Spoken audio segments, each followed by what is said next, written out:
Hi everyone, it's Leanne, and it is the end of just a beautiful day. This morning, I got up early with my son and played a little bit, and my wife finally got up. We had some breakfast, and he went down for a nap. We kind of relaxed, and my wife really wanted to work in the backyard. We just put new grass down, and our fence was fixed, and it just looks nice back there. So she wanted to plant some things and put some lights up and everything. And I was thinking to go to this park just to hang out, and so we went out for lunch. Actually, we had Mediterranean, and on the way to the park, I was like, oh, I forgot the stroller, right? And I don't feel like carrying my son the whole way because he's kind of, I guess my sister says he's not heavy, but he's heavy.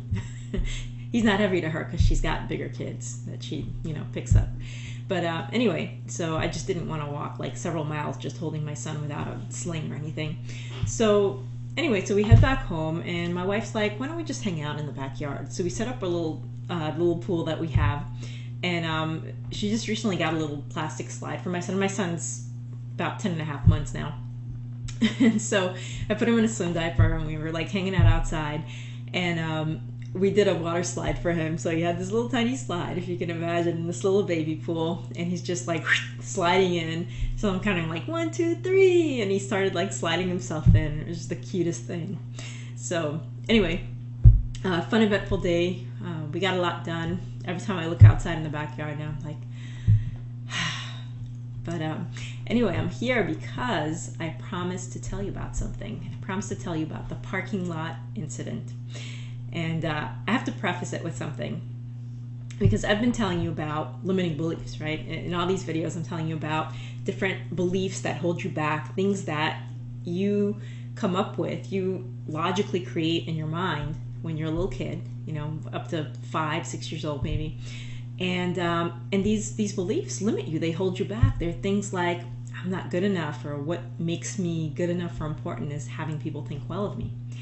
Right? So there's a series of things that you think. There's a lot of self-esteem beliefs, and then survival beliefs, right? Survival tactics that come on top of them. So if you think you're not good enough, then you come up with something else. Well, what makes me good enough is getting all A's, being really good, right? Or whatever the case may be. And you take these beliefs with you from a younger age to wherever you are now, whether you're in your 20s or 30s or 40s or 50s or 80s or hundreds, right? And they kind of control the way you live. And so we'll talk more about that. But there's also another aspect that I haven't told you about yet, and that's about something called occurrence or meanings. And occurring basically means something that occurs to you. And I don't know if you've noticed, so when you eliminate beliefs, and you'll get to experience this yourself, when you eliminate beliefs, things stop triggering you, because things that triggered you before, like I'm not good enough, and then someone does something that makes you think I'm not good enough, it pisses you off. It does. It pisses you off because it gets at you. And so you get rid of that, and you're making less meaning, right, from things that don't really have meaning, because events don't have any inherent meaning. And you have less reactions. You're not as angry, not as upset, not as tearful, whatever it is that happens in your life. And so there's another step to this, though, because you could wait however long it takes you to realize what all your beliefs are and to basically eliminate them. But there's another technique that I'll show you, which allows you to break down meaning on the spot. Okay, so somebody says something, it pisses you off, right? It upsets you in some way. It triggers something. And instead of you going, whatever that reaction is, whether it's crying, getting upset, yelling, withdrawing, whatever it is, you catch it and you say, oh, I just felt some emotion. What meaning did I give that event, or what that person said, or what just happened? In other words, what just occurred to me? Okay, and you start catching that enough, and it doesn't trigger you anymore, because then you realize it's not the event that's making you upset, it's the meaning that you're giving it. Okay, and I'll give you a quick example of this before I tell you about the parking lot. So I've been practicing this for several months now, probably about a year by now, and I do it every day, and I have actually set an alarm every hour so that I can check and say, okay, how is the world occurring to me now, at this moment? And So here's a way to explain it. Think about the rain. All of us have experienced rain at some point, unless you're living in some desert where it never ever rains, okay? Which I highly doubt. So you've all experienced rain, maybe some of you more than others. And I just want you to imagine that it's late and it's been a great day and you're ready to go to bed. You take out a book. You're planning on reading for about 20 minutes and then closing your eyes and going to sleep. And it starts raining outside. How do you feel about the rain? Probably nothing, right? Don't feel anything. You weren't going to go out or anything. You're just going to go to bed.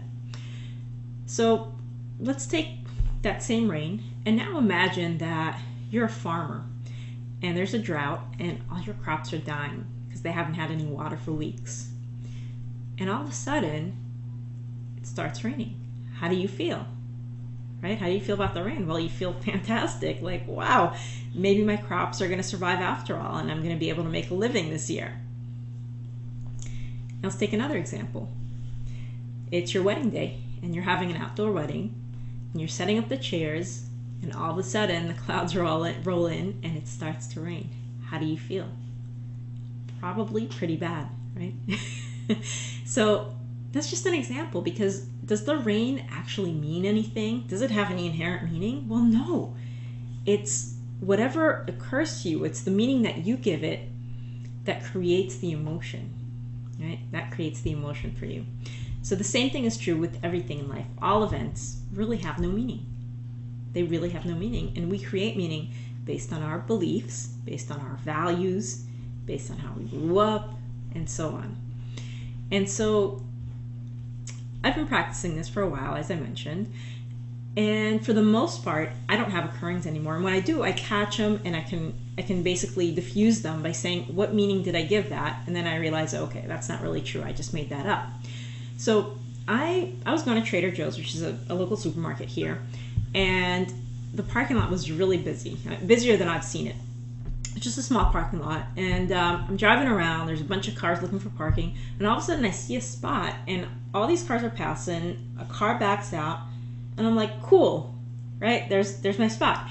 And so I'm moving forward, and all of a sudden a car comes into the parking lot in front of me. So I'm going this way, this car's coming this way, and it takes the spot. And I got really irritated. And,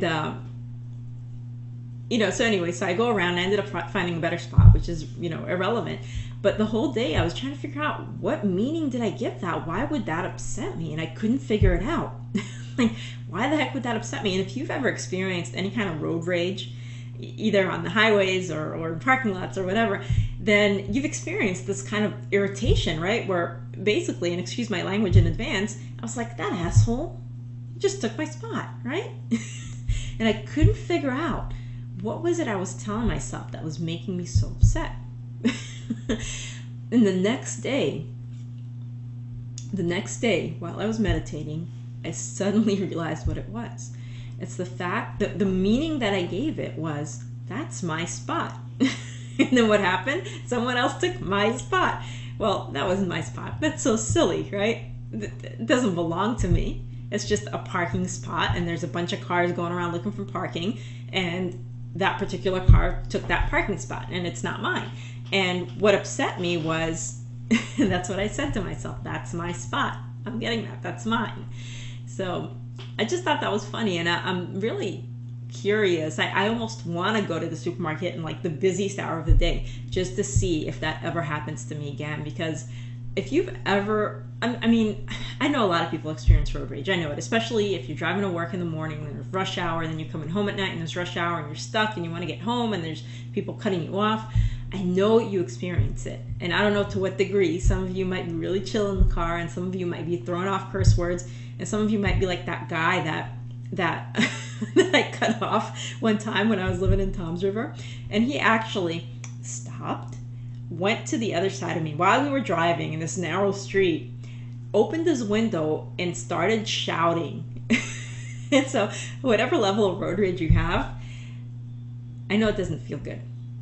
Okay, I know it doesn't feel good to get irritated, especially because you carry that home with you, or you carry it to work. You carry that the entire day, and so I just think it's so cool to be able to get rid of that. And anyway, next time you get upset about something, just take a moment and say, what meaning did I give that event? And see if figuring out what occurred to you in your mind actually helps you to realize that nothing really happened. And anyway, I'll walk you through some really cool exercises about this later on. Walk you through eliminating beliefs. I'll walk you through a lot of different processes that can help you out. And for now, I am going to sign off. I'm going to go have dinner with my wife. My son just got to sleep about 10 minutes ago, so perfect time for me and my wife to hang out and relax. And I will see you tomorrow. Bye for now.